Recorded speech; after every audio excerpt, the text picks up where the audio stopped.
So this is a review I never thought I was going to make. Stick around with me and let's do a review on a Calathea.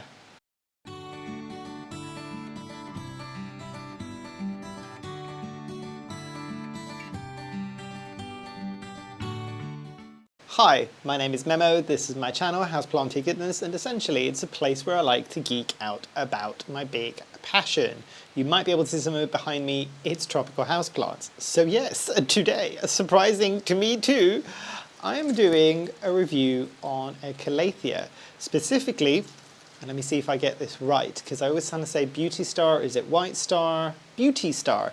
So the Beauty Star Calathea. And by the way, some of this is going to look crispy because Calathea, but this is what this plant looks like. And yes, there is some burn, and yes, there is some edema on some of these leaves, and I have done an entire video on edema, and I will link that at the top so you can kind of see this. But yes, a Calathea that I have had for going on 6 years.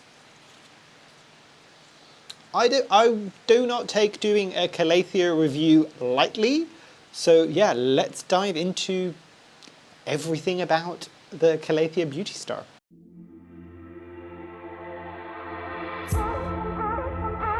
So background on this plant and how it came into my care, and this is probably an unremarkable story, because if you look at this, you might be looking at this going, no, that's really not an interesting Calathea. There's some really, really interesting Calatheas, also dusty as nobody's business. Some of the backs of the leaves aren't as purpley as they could be. Do I have some crispiness? Yes. But this is a very, very, very happy Calathea, and how it came into my care was an impulse purchase. 0 to 100 in no time flat. I did a video about that. I will kind of link it at the top as well. This was one of the plants that I was just like, I'm gonna buy this plant I want. I'm gonna buy this plant that I want. I'm gonna buy this plant that I want. And I'm just like, oh, there's a baby plant. It's a Calathea. What's the worst that could happen? Let me take this plant.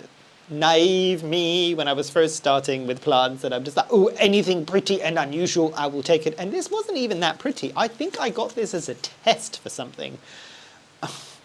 And this was 2 houses ago as well, so and I got it, and it was unremarkable, and it's interesting because it will occasionally, I want to see some of the leaves that might have it. So this leaf does, and again, apologies for how dusty it is. You might be able to see some white flecks, very similar to the pinstripe Calathea, but not quite the same. It's obviously more green, it's not as dark. But I wanted to try this out, and this was the infamous year where I went away on holiday and I left all of my plants in a very dark bathroom with curtains drawn, and things were placed in a fully zipped up plastic greenhouse with no ventilation, which most things rotted, except for this. And this wasn't in very decent soil at that point, or at least what I would class now as decent soil for a Calathea, but I'll touch on that in accessories and care.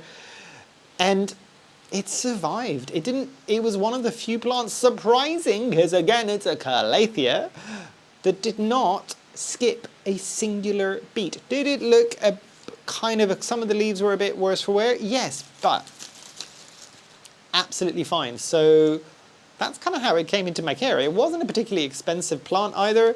It wasn't yeah, I'll touch on availability on kind of finding this specific plant. But yeah, I think that's everything I want to say on background.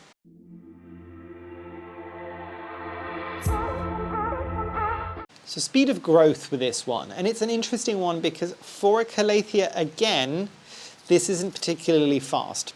Is that because, and this is me taking off all the cataphiles because this is the time that I do my plant care, is this one of the fastest Calatheas to grow? No. Ironically enough, I would say this is probably one of my slowest Calatheas.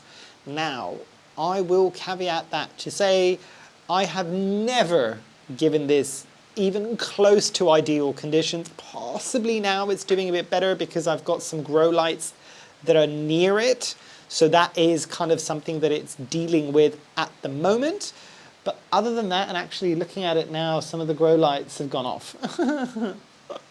Yes, some of the grow lights have like, it's a strip of grow light LEDs and it's meant to be waterproof for plants and it really isn't because things have been dripping on it, so it's kind of rusted a bit. So some of the lights are not working, but it is getting light from another grow light that's kind of pushing up against that shelf, which is fine at the moment. And this is why you can see all the leaves are pushing that way, because the light is coming this way. But let's benchmark this. So when I say it's not the fastest, in my conditions, for instance, a golden pothos on a singular stem in the growing season might grow 2 or 3 leaves. This might do 1 leaf, maybe 2 leaves in the growing season. In the winter, this almost slows down for me to nothing. Does it get any form of vaguely decent light in the winter? No. Does it rot out? No. But I also, in the winter, water this once every 30 or 40 days. And when I say water, I check it before I water it. So that should tell you something. But not the fastest Calathea. Are you going to size up? No, super quickly. You might be looking at this going, how is that such a small plant for however many years you've had it? When I say I got it as a baby plant, I got it as a baby plant. It was very, very small. It was 3 or 4 very small leaves, and it's now turned into this. So bear that in mind.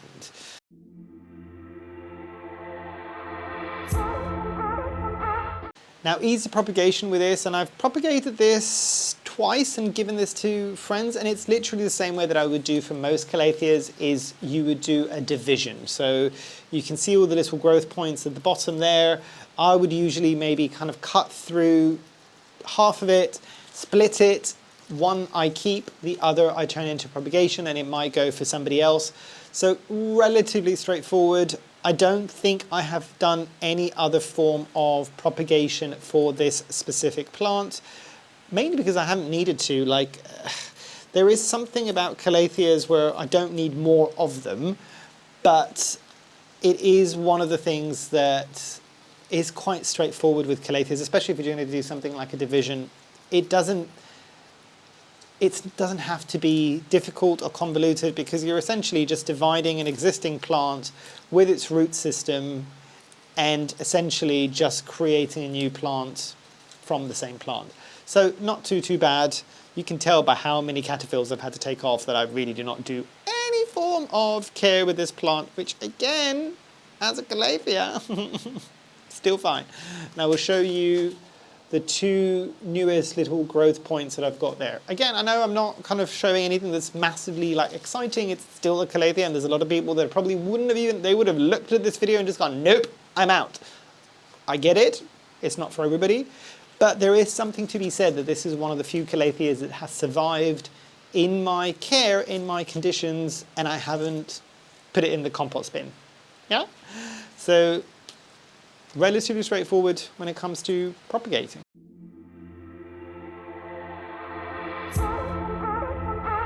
Now, availability is an interesting thing with this one, because, and I'm going to be completely honest here, I think I've only ever seen this come up, even in the same kind of garden centre which I got it from, twice in the whole time that I've seen it. Maybe it's because it's not kind of created as much from the growers, because it's not the most exciting Calathea out there. Maybe it's just because there isn't the demand there, so they want to do the pinstripe Calatheas, where many like kills it like super fast. So I've not seen this very, very often. I think I may have seen this once in a box store, like a big box store, and that's kind of been it. But at the same time, if you look at some of these leaves, and I've kind of grown, what were they called? Schismatoglossus. So this is very similar to the Schismatoglossus that I had for a very long period of time. And a lot of people that have tried, I know some people have done well with them, but I know a lot of people that have tried to grow Schismatoglossus and have found them even more challenging at times than Calatheas. This pretty much gives almost the same vibes from some of the leaves. I can't remember what the most popular Schismatoglossus that came out heavily in the UK and Europe, I would imagine. I'll kind of see if I can find the name and put it at the top there. But this is very, very similar. So if you liked that, you might like this. The challenge might be to try and find this at the moment, because I said, It's not a rare plant. It's something that will probably come up at some point. Oh, there's another growth point there. It's something that will probably come up at some point, and you should be able to pick it up for single digits for sure. This is not going to be something that you're going to get for like very expensive. I don't think I have ever, at least in the UK and at least where I'm based in the UK, seen a plant this mature or this large before. Usually I've only ever seen them as baby plants. So again, I don't know because I haven't grown this in an ideal condition to see if this is one of those Calatheas that gets really, really tall, or if this is tall for this Calathea. But with that being said, if you do find this, if you ever want to give Calatheas a try again, because I'm assuming you've tried Calatheas and you're probably in that big camp of people going, I'm not doing that again. But the people that might be going, maybe for the right one, that's not going to cause me stress. Based on my experiences, this might be a good candidate. It's just finding it that's going to be a bit of a challenge.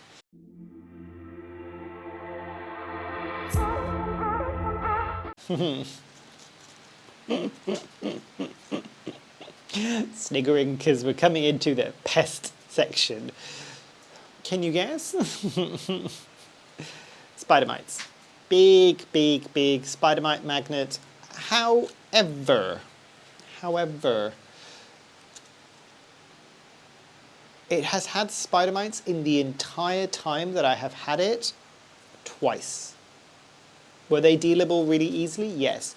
Also, possibly because, and I don't know how I'm going to be able to kind of get this across to you in video, these are relatively thick, leathery leaves for a Calathea. So think, probably not quite as thick, but not far off, Monstera deliciosa. Huh?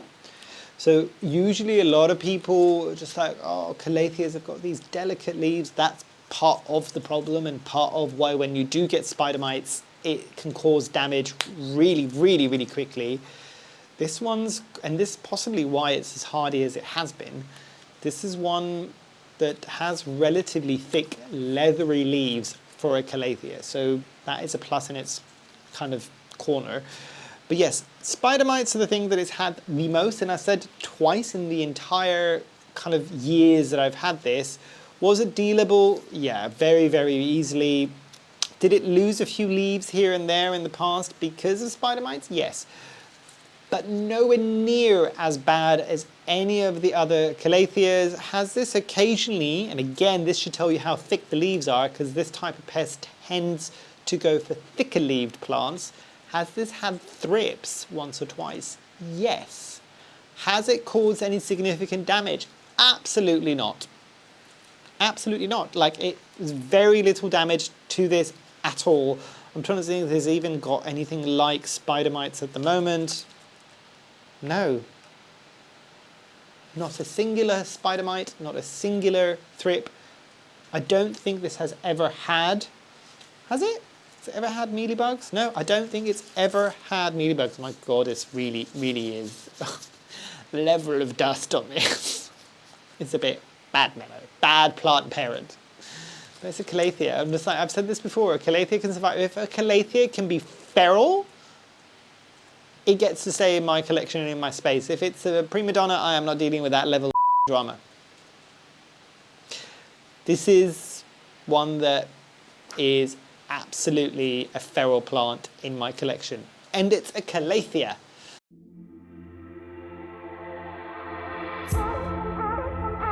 Now, accessories and care for this one. And I've done 1 or 2 videos, and I'll see if I can link them at the top or down below in the description, of how I care for my Calatheas. And since doing this slight difference to what everybody else is saying, I've had great successes. And I know everybody that I've spoken to tends to almost do polar opposite things for everybody else, and it works for them. Try all of the things and find what works for you if you are still trying to get Calatheas to like you. And then I'll say this until I'm blue in the face. If you've given up on the Calatheas, completely valid and fine. Absolutely fine. No judgment from anybody here. We all understand why. But Anthurium soil mix from Soil Ninja.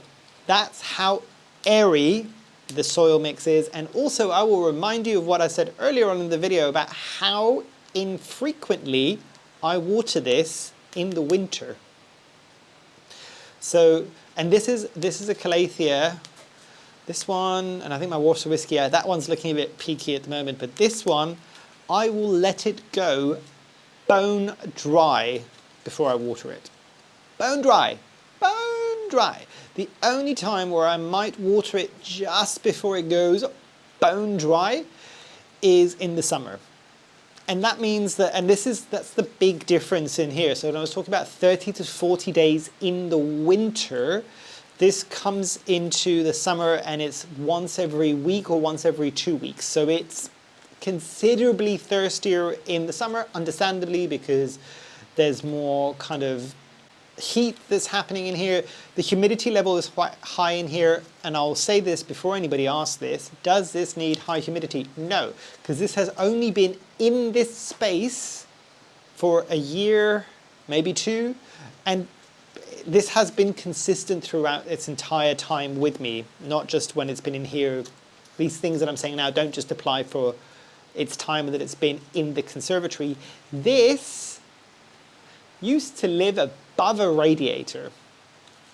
Above a radiator at Calathea, and it would go bone dry and it would be absolutely fine. That at that point it had denser soil, understandably, but yeah, and I showed you before, there's warts and all, so it had edema, understandable.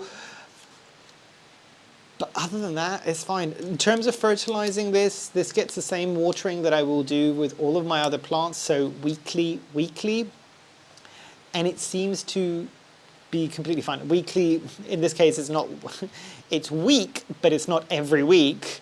So in the summer, it might be closer to every week, but obviously in the winter, it's once a month on average. And it seems to do fine. I found the big game changer when it came to any form of Calathea, and this is just my own personal experience with this product, and it's not something that I've ever been sponsored from, but the one thing that I found worked quite well to not get some of the browning tips is, or at least reduce them, is using liquid gold leaf that we can get here in the UK. I'm thinking it might be available in a few more countries now, I'm not entirely sure, but that has got something, and I think a lot of the new fertilizers that are coming on the market might have the similar kind of thing that they can do, where essentially it dechlorinates the water to a certain point.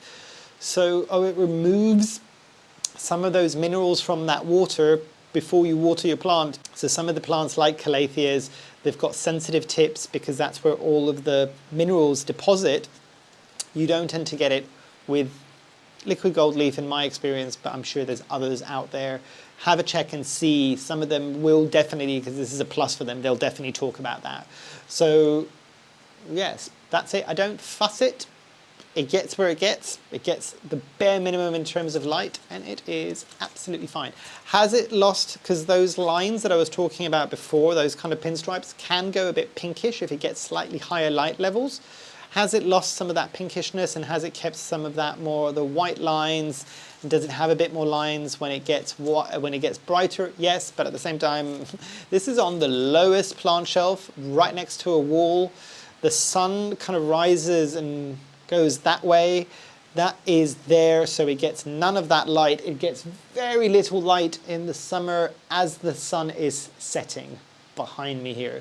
So that gives you an indication of kind of light levels. It's got a grow light now, and it's doing a lot better because of the grow light, because I think it was getting almost zero light where it was. Still survived, still survived.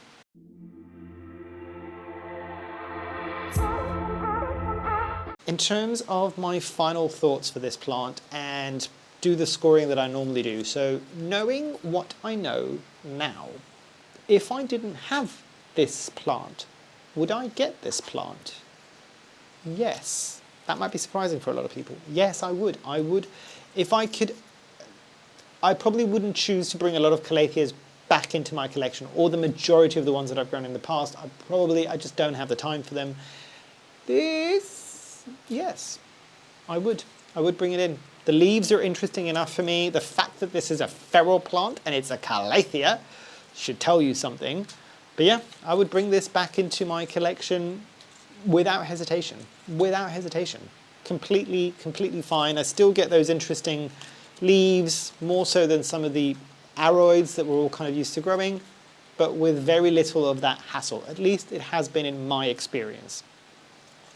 Now, score for this, I'll give it 2 scores. I'll give it scores as an overall house plant, and I honestly cannot put any form of Calathea any higher than this. A 6, really.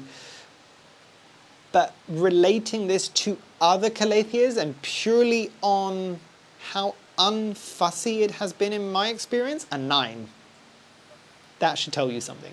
So yes, Calatheas are tricky for a lot of people, and they're ones that caused a lot of people a lot of heartache when they were first starting off because we didn't know any better. So I can't give this as a Calathea any more than a 6. Keep in mind, some other Calatheas I would give a 2 or a 3 to, so the fact that I'm giving this a 6 should tell you something. But versus other Calatheas, a 9. A 9!